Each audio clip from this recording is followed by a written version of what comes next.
Hi there, it's Debbie, your friendly pest from the Pickin Coop Farmstead. I'm going to go ahead and plant up that lemon balm that I got from Luna's nursery. I want to use one of my blue mineral buckets, one that I just pulled garlic out of the other day.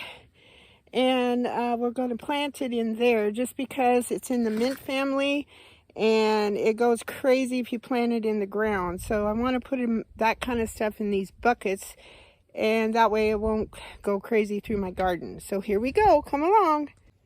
Okay, so first of all, I want to get the bucket ready. It's got a bunch of pine needles in there and dried up dirt. So we're going to break all this soil up. We'll just kind of blend in the pine needles.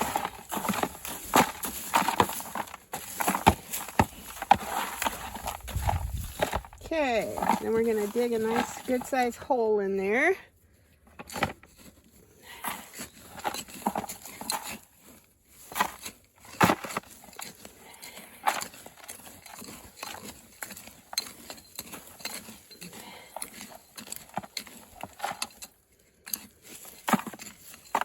All right, so I'm going to set that right there.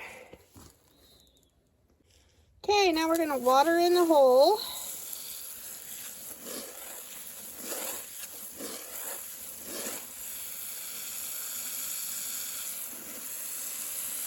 I think I'll change the setting on this. I have it for spray. It's going to take a while to do that.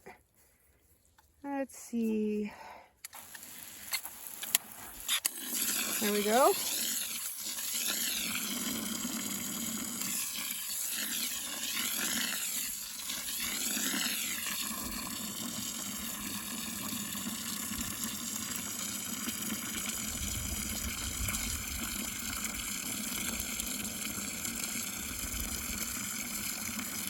All right, I think that's good enough. We're going to break up the bottom of our pot. This is what we're planting right here. It's already starting to bloom. We need to get it in here. Turn it upside down. Kind of break the bottom up a little bit. Give it a little bit of a start. Put it down in your water. And I'm going to add more dirt to this just because this bucket needs some more dirt. So bear with me while I get a couple of shovelfuls of dirt. Okay, that took about 3, counting this one, shovels full of dirt. Just kind of spread it around. Just like that. Then I'm going to water it in and cover it with some pine straw. I do believe it has some pine straw left. I'll turn it back to the fan. This will work. Soak this guy really good.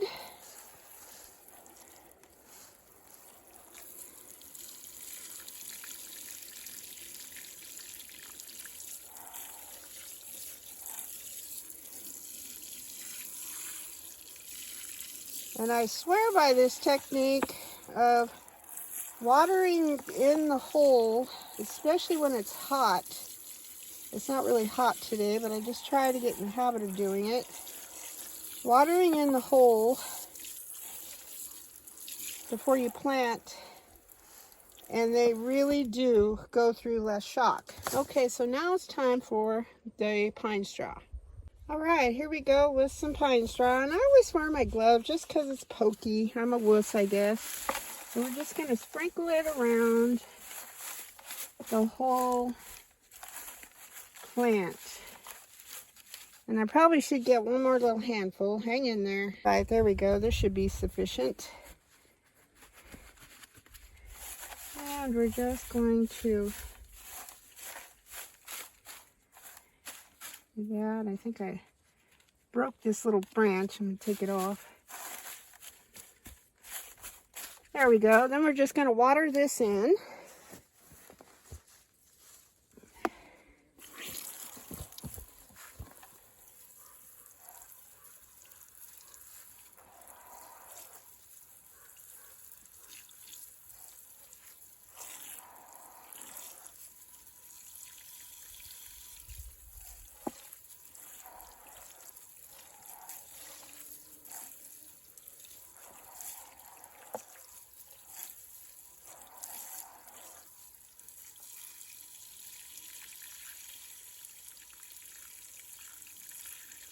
There we go. I think that's perfect. Okay, so that's all there is to that. So now I think I'm going to switch gears here, as long as I got my camera rolling. And we're going to harvest some lavender. I should have harvested several days ago, but this will still work. All right, here we go with the lavender. It's always like a gardener's job is never done. I gotta snip this blackberry. It's getting a little crazy right here. Oh, it's in the ground. Ouch. Stickery little buggers. Let's get this guy over here. Oh. Okay, so here we go. We're just gonna snip.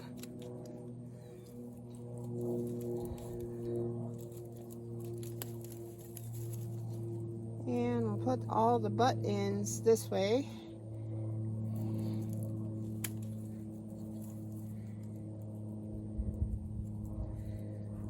A lot of people don't realize that the leaves are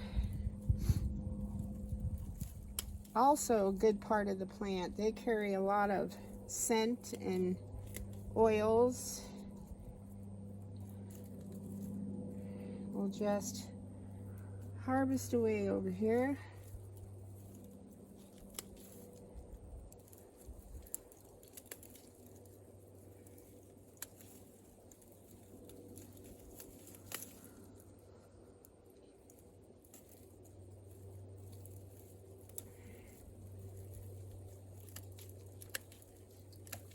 And then this will go in my kitchen, bundled together and tied upside down to dry, just like all the other stuff. You can't go wrong with growing your own herbs, whether they're for culinary use. With lavender, actually has a lot of culinary uses as well as medicinal. And you just can't go wrong with growing your own anything, really, because you know what is in the soil, what's on the plant, what you fed the plants with. It's just, yeah, it takes all the guesswork out of it, the fear, everything. There's just so much stuff that you could be putting on your skin. Like, your skin is one of the largest organs in your body, and people don't realize what you wash your hair with, what you wash your body with, what you moisturize your body with, and right down to your toothpaste. And that's why I started making all of my own stuff.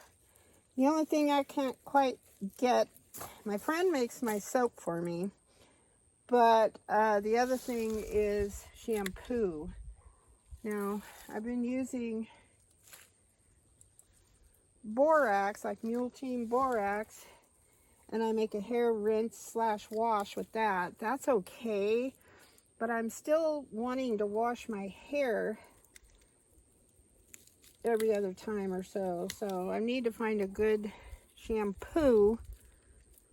If you guys have any good all natural shampoos, just drop it in the comments for me. I'd love to try it. We have 2 really good health food stores. Oh my, look at that.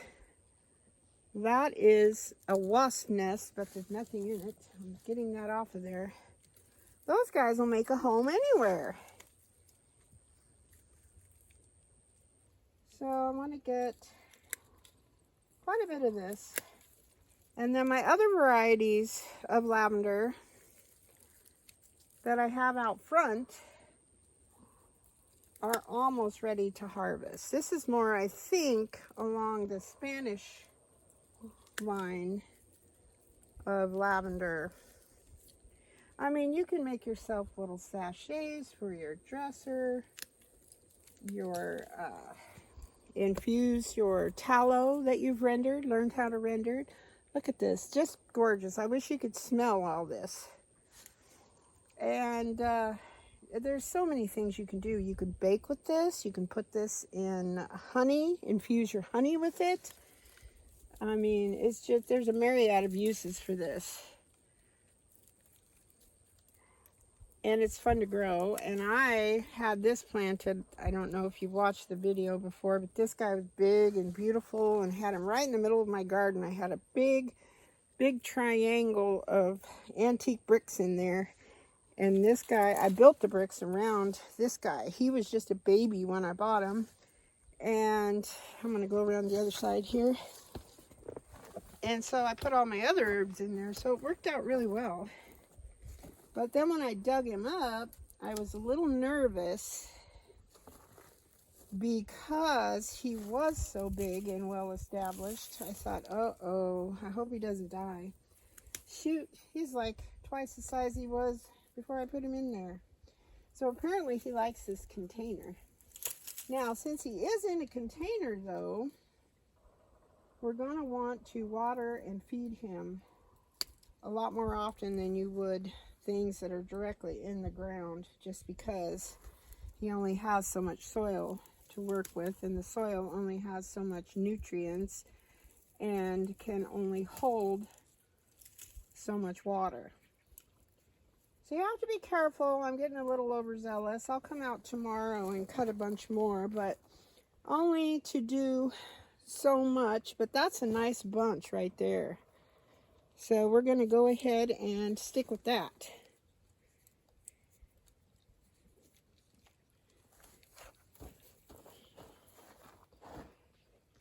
Okay, well that's all I have for you on this video. So I would probably put a bunch this size, probably in about 3 to 4 groupings, bind them together, and then hang them down. And they look kind of dry, but they're not all the way dry. So they need to be dried. It's best to have them dried upside down versus a dehydrator. I know I've mentioned that several times, but it's just a good idea. It reduces your medicinal value when you dehydrate things. I think this way is slow, and the water in the plant decreases slowly, so your nutrients stay in there better. All right, well, I hope the sun is shining, or it's overcast enough where it's cool and you can work in your garden. All right, you guys take care. Thanks for watching, and I'll talk to you next time. Bye-bye.